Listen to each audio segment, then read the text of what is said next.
आई भैया कृष्णा बेदर्दी जी एगो नए नए ननद सूट सलवार सियोले बिया। ओकर भौजैया घास गोरे खातिर रहर के खूंटी में भेजले बिया। जैसे ओकर रहर के खूंटी से लाग के नए सलवार फाटल हा खिसी कहती का नया हम सूट सलवार फाटल भौजी रे। नया हमर सूट सलवार फाटल भौजी रे। रोहरी के खूंटी से दरार फाटल भौजी रे।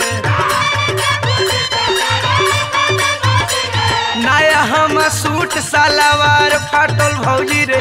नया हम सूट सलवार फाटल भौजी रे। रोहरी के खूंटी से दरार फाटल भौजी रे। रोहरी के खूंटी से दरार फाटल भौजी रे।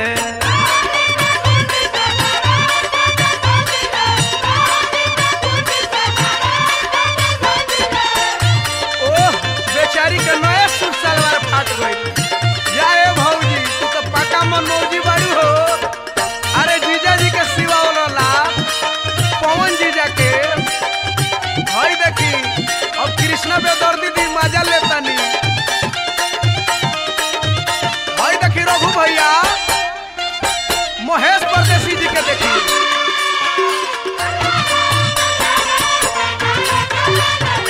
जिया जिया जय हो हाथ गई शिवाजी कृष्णा बेदर्दी जी। हरी हर घास काटे गोइनी भीनु सहारा। ए पता नहीं चलल जखम होई गोइल गहरा। हरी हर घास काटे गोइनी भीनु सहारा। पता नहीं चलल जखम होई गोइल गहरा। कम नख देख बोरी यार फाटल भौजी रे। कम नख देख बोरी यार फाटल भौजी रे। रोहरी के खूंटी से दरार फाटल भौजी रे। रोहरी के खूंटी से दरार फाटल भौजी रे।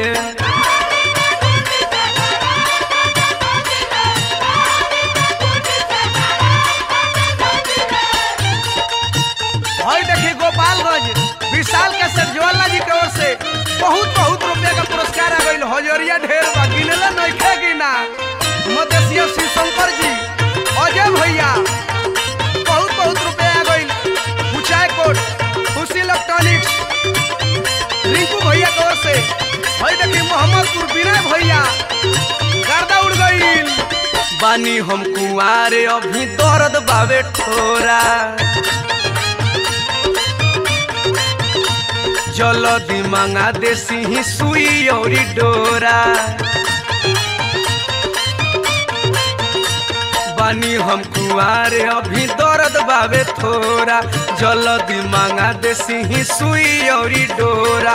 ऊपर झापो नाही पार फटल भौजी रे। ऊपर झापो नाही पार फटल भौजी रे। रोहरी के खूंटी से दरार फाटल भौजी रे। रोहरी के खूंटी से दरार फाटल भौजी रे।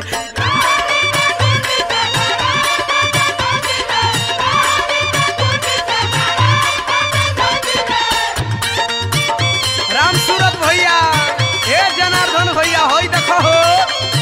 अरे चोई के लहर लो जियो अनिल अंबानी गोदमोह धन हर मगया भैया के अंजलि भैया ध्यान दो। छोटू बाबा झाल मोजी शंकर भैया गर्दा उड़ गईल। सरोज हो होई देखो।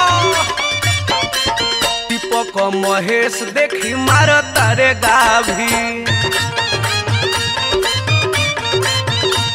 लाहे लाहे हमरो दुखात बाटे नाभी। दीपक महेश देखी मारो तारे गाभी। लाहे लाहे हमरो दुखात बावे नाभी। तोपल झापल झूला में कसार फाटल भौजी रे। तोपल झापल झूला में कसार फाटल भौजी रे। रोहरी के खूंटी से दरार फाटल भौजी रे, रहरी के खूंटी से दरार फाटल भौजी रे।